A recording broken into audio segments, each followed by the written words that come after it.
சீட்டு கிடைச்சா போதும், எம்பி ஆனா போதும், மந்திரி ஆனா போதும் என்று நினைக்கிற சராசரி அரசியல்வாதிகள் கிடையாது. பிஜேபியில் இருப்பவர்கள் புரிந்து கொள்ள வேண்டும். RSS செய்த சூழ்ச்சி, பாஜக செய்த சூழ்ச்சி, ஒவ்வொரு மாநிலத்திற்குள்ளேயும் இந்த சமூகங்களை தனித்தனி அடையாளங்களாக சாதியின் பெயரால், மதத்தின் பெயரால் இங்கே நிலைப்படுத்தப்பட்டிருக்கிற பாகுபாடுகளை முற்றாக அழித்தொழிக்க வேண்டும். இதுதான் புரட்சியாளர் அம்பேத்கரின் கனவு.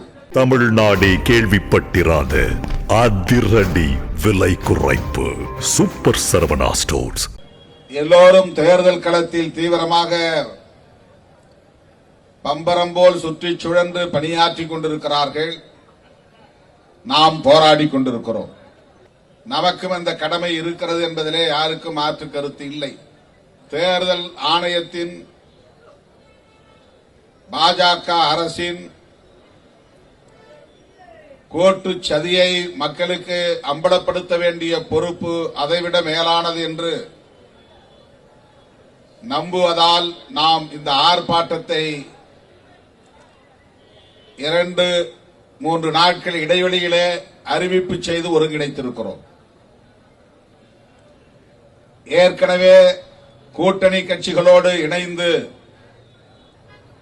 நமது கண்டனத்தை பதிவு செய்திருக்கிறோம். அது போதும், இனி ஆர்ப்பாட்டம் தேவையில்லை என்று நாம் அமைதியாக இருந்துவிட முடியவில்லை. இதனை ஒரு பொது விவாதத்திற்கு உட்படுத்த வேண்டும். இந்த ஆட்சியாளர்கள் உள்நோக்கத்தோடுதான் இதை கையாளுகிறார்கள் என்பதை மக்கள் புரிந்து கொள்ள வேண்டும். இந்த ஆர்ப்பாட்டத்தால் SIR என்கிற இந்த நடவடிக்கையை உடனே நிறுத்திவிட முடியுமா என்றால் முடியாது. பிறகு எதற்கு ஆர்ப்பாட்டம் என்று கேட்கலாம். SIR என்பது எவ்வளவு தீவிரமான உள்நோக்கம் கொண்ட ஒரு நடவடிக்கை என்பதை மக்களுக்கு அம்பலப்படுத்துவதே இந்த ஆர்ப்பாட்டத்தின் நோக்கம். நமது இயக்க தோழர்கள் ஒவ்வொருவரும் இதன் நுட்பத்தை புரிந்து கொண்டு களத்தில் இருக்க வேண்டும். அரசியல் புரிதலோடு களமாட வேண்டிய தேவை இருக்கிறது. SIR-ஐ நிறுத்த வேண்டும். தேர்தல் ஆணையத்தின் அறிவிப்பை தடை செய்ய வேண்டும் என்று கோரி நமது கட்சியின் சார்பில் SIR-க்கு எதிராக உச்சநீதிமன்றத்திலே வழக்கு தொடுத்திருக்கிறோம் என்பது உங்களுக்கு தெரியும். தேர்தல் வரப்போகிறது. வாக்காளர் பட்டியலில் நம் பெயர்கள் எல்லாம் இடம்பெற்றால்தான் வாக்களிக்க முடியும். நம்முடைய வாக்குகளையே பறிகொடுத்துவிட்டு நடுத்தெருவில் நிற்க முடியாது. எனவே நாமும் SIR நடவடிக்கையில் இறங்கித்தான் ஆக வேண்டும். இதை மறுக்க முடியாது. அப்படி ஒரு நெருக்கடியை பாஜக அரசு அரசியல் கட்சிகளுக்கு ஏற்படுத்தி இருக்கிறது. தேர்தல் நேரத்திலே இதை அறிவிப்பு செய்தால் இதை எதிர்த்து எதிர்க்கட்சிகள் பெரிதாக ஒன்றும் செய்துவிட முடியாது. கட்டாயம் அவர்கள் விமர்சனங்களை செய்து கொண்டே இந்த நடவடிக்கையில் ஈடுபட்டுத்தான் ஆக வேண்டும். தவிர்க்க முடியாது. ஒரு SIR வேண்டாம் என்று சொல்லுகிற நான் என் பெயரை வாக்காளர் பட்டியலிலே இடம்பெறச் செய்ய மறுதளிக்க முடியுமா? நான் போய் என் பெயரை பதிவு செய்துதான் ஆக வேண்டும். வேறு வழி இல்லை. எப்படியும் தேர்தல் வந்தே தேரும். தேர்தலில் நான் ஓட்டு போட்டே ஆக வேண்டும். ஆகவே ஒருபுறம் நான் இதை எதிர்த்தாலும் இன்னொரு புறம் நான் வாக்காளர் பட்டியலில் என் பெயரை இடம்பெறச் செய்ய உரிய நடவடிக்கைகளை மேற்கொண்டுதான் ஆக வேண்டும் என்கிற அளவுக்கான ஒரு நெருக்கடியை இந்த ஆட்சியாளர்கள், சூதுமதியாளர்கள், சூழ்ச்சியாளர்கள் திட்டமிட்டிருக்கிறார்கள். அதுதான் நீங்கள் புரிந்து கொள்ள வேண்டும். இதுவரையில் நாடாண்டவர்களுக்கும் இப்போது நாடாண்டு கொண்டிருக்கிற பாஜகவினருக்கும் மிகப்பெரிய வேறுபாடு. இவர்கள் வழக்கமான சராசரியான அரசியல்வாதிகள் இல்லை. மோடி, அமித்ஷா அவர்களை வழிநடத்தக்கூடிய RSS தலைவர்கள் இவர்கள் வெறுமன தனிநபர்களுக்கான அதிகார வெறியர்களாக இருக்கிறார்கள் என்று கணக்கு போட்டுவிடக் கூடாது. எனக்கு மந்திரி பதவி கிடைத்தால் போதும், எனக்கு பிரதமர் பதவி கிடைத்தால் போதும், இந்த கட்சி ஆட்சிக்கு வந்தால் போதும் என்று நினைக்கிற சராசரி அரசியல்வாதிகள் இல்லை. இவர்கள் இந்த அதிகாரத்தை பயன்படுத்தி இந்திய தேசத்தையே அடியோடு புரட்ட பார்க்கிறார்கள். அதிகாரத்தை தக்க வைத்துக் கொள்ள வேண்டும் என்கிற ஏற்பாடுகளை தொடர்ந்து செய்கிறார்கள். எதிர்க்கட்சிகளை பலவீனப்படுத்துவது, காங்கிரஸே இல்லாத ஒரு இந்தியாவை உருவாக்குவது, இடதுசாரிகளே இல்லாத ஒரு இந்தியாவை உருவாக்குவது, திராவிட அரசியல் பேசக்கூடிய கட்சிகளே இல்லை என்கிற நிலையை எதிர்காலத்தில் உருவாக்குவது, இதுவெல்லாம் பிஜேபியின் அரசியல் செயல் திட்டங்களுள் ஒன்று. அதை மறந்துவிடக் கூடாது. மார்க்சியம், லெனினியம், மாவோயிசம் என்றெல்லாம் இங்கே யாரும் பேசக்கூடாது. தனிநாடு கோரிக்கை எழுப்பக்கூடாது. மொழி வழி தேசியவாதம் பேசக்கூடாது. அப்படிப்பட்ட கட்சிகளை எல்லாம், அமைப்புகளை எல்லாம், குழுக்களை எல்லாம் மெல்ல மெல்ல அழித்தொழிக்க வேண்டும். இந்தியாவில் ஒரே மதம்தான் இருக்க வேண்டும். இந்தியாவில் ஒரே மொழிதான் ஆள வேண்டும்.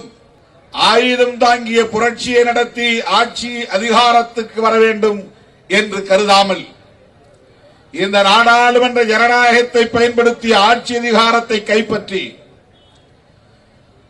தனிப்பெரும் சக்தியாக வளர்ந்து, ஒற்றை பெரும் சக்தியாக வளர்ந்து, எதிர்ப்பதற்கு யாருமே இல்லை, கண்ணு கட்டிய தூரம் வரையில் என்கிற நிலையை உருவாக்கி அவர்கள் விரும்புகிற இந்தியாவை படைக்க வேண்டும் என்பதுதான் அவர்களின் நோக்கம். ஏதோ எலெக்ஷன் நிக்கணும், எம்எல்ஏ ஆனா போதும் நினைக்கிற சராசரி அரசியல்வாதிகள் கிடையாது. ஏதோ சீட்டு கிடைச்சா போதும், எம்பி ஆனா போதும், மந்திரி ஆனா போதும் என்று நினைக்கிற சராசரி அரசியல்வாதிகள் கிடையாது. பிஜேபியில் இருப்பவர்கள் புரிந்து கொள்ள வேண்டும். சில சில்லறைகள் இருப்பார்கள், அவர்கள் வேறு. அந்த கட்சியிலும் அப்படி உண்டு. ஆனால் வழிநடத்தக்கூடியவர்கள் கொள்கை வகுப்பாளர்கள், கட்சியின் கொள்கை முடிவுகளை எடுப்பவர்கள், தொலைநோக்கு பார்வை உள்ளவர்கள், கோல்வாக்கரின் வழிவந்தவர்கள், சாவர்கரின் பாசறையில் பயின்றவர்கள், ஹெட்கேவாரின் சிந்தனைகளில் ஊறியவர்கள், மத வெறியர்கள், சாதி வெறியர்கள். காணும் கனவு முற்றிலும் வேறானது. அதை சுருக்கமாக நீங்கள் புரிந்து கொள்ள வேண்டுமானால், இவர்கள் காணும் கனவு அம்பேத்கரின் கனவை சிதைப்பதாகும். அதுதான் அவர்களின் ஒற்றை செயல் திட்டம். அம்பேத்கரின் கனவு என்ன? இதை தெரிந்தால்தான் RSS கனவை புரிந்து கொள்ள முடியும். அம்பேத்கர் கண்ட கனவு இந்த மண்ணில் சாதிய மதவாத பாகுபாடுகள் கூடாது என்பதாகும். பாலினத்தின் பெயரால் ஆணாதிக்கம் இங்கே மேலோங்க கூடாது என்பதாகும். ஒவ்வொருவருக்கும் வாழ்வாதாரம் பாதுகாக்கப்பட வேண்டும், வாழ்வுரிமைகள் பாதுகாக்கப்பட வேண்டும், அதற்கு சமூக நீதி உறுதிப்படுத்தப்பட வேண்டும்.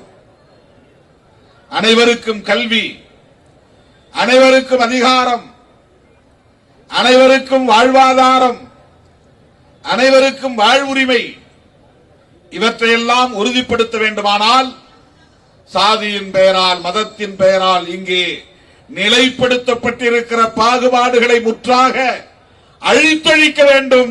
இதுதான் புரட்சியாளர் அம்பேத்கரின் கனவு. இதுதான் அவருடைய தொலைநோக்கு பார்வை. இதுதான் அவர் விரும்பிய புதிய தேசம் இந்தியா.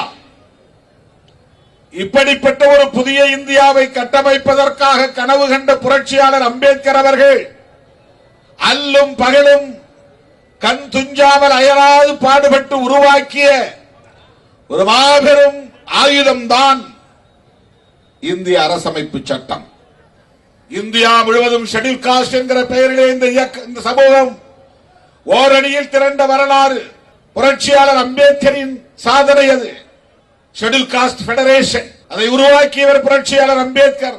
அகில இந்திய அளவில் ஒடுக்கப்பட்ட இந்த மக்களை ஓரணியில் திரட்டுவதற்கான அனைத்து அடித்தளங்களையும் அமைத்தவர்.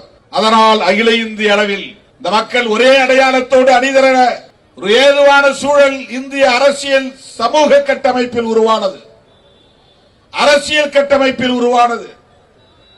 ஆனால் RSS செய்த சூழ்ச்சி, பாஜக செய்த சூழ்ச்சி, ஒவ்வொரு மாநிலத்திற்குள்ளேயும் இந்த சமூகங்களை தனித்தனி அடையாளங்களாக சிதறடித்து விட்டார்கள்.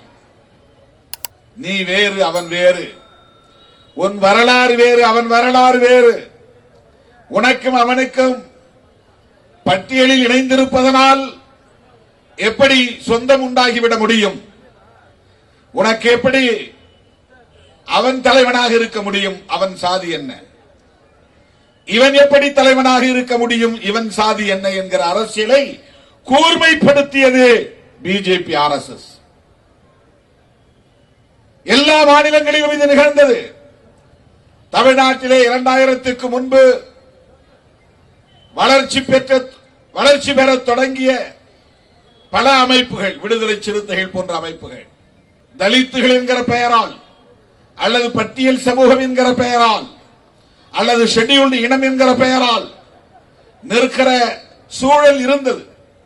ஆனால் இன்றைக்கு என்ன நிலை? தனித்தனி குழுக்களாக இன்றைக்கு சிதறடித்திருக்கிறார்கள்.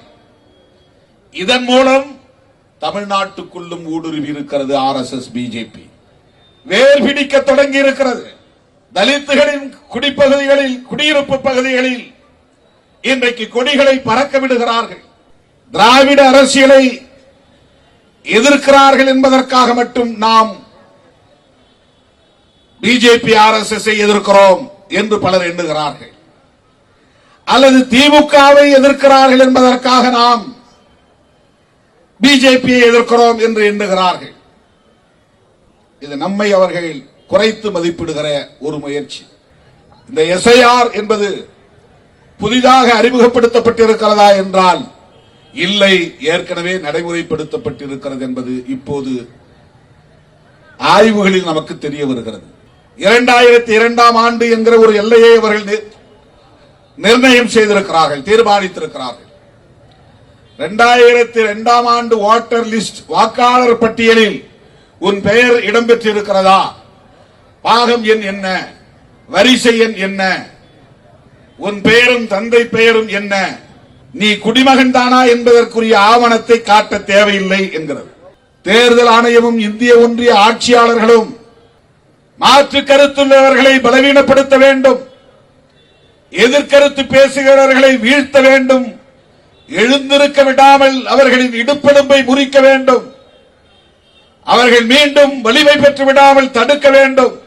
அம்பேத்கரிய அரசியலோ பெரியாரிய அரசியலோ தேசியவாத மொழி வழி தேசியவாத அரசியலோ தலை தூக்கிவிடக் கூடாது.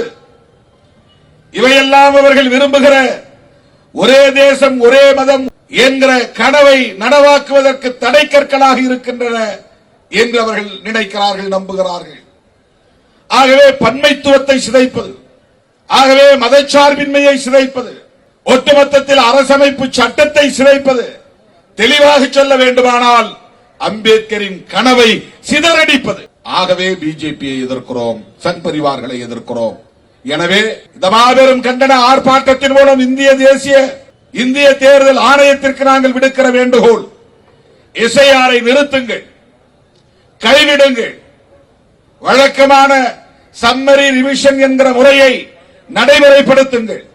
பாஜகவோடு கூட்டு சேர்ந்து செய்கிற சதி முயற்சியை முற்றாக கைவிடுங்கள்.